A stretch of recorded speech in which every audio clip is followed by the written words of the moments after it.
Bangladeshi association এটি একটি সামাজিক সংগঠন। আমরা আমাদের বর্তমান ও ভবিষ্যৎ নিয়ে আপনাদের সাথে যুক্ত থাকতে চাই। জানতে চাই সমস্যা ও সম্ভাবনার কথা।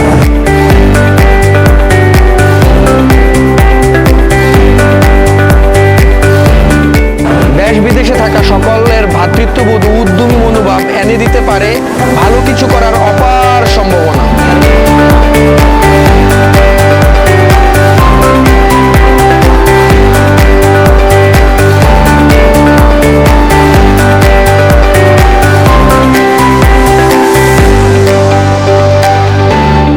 তাই আমি মনে করি সবার সাথে যুক্ত থাকার অন্যতম প্ল্যাটফর্ম অল বাংলাদেশ অ্যাসোসিয়েশন।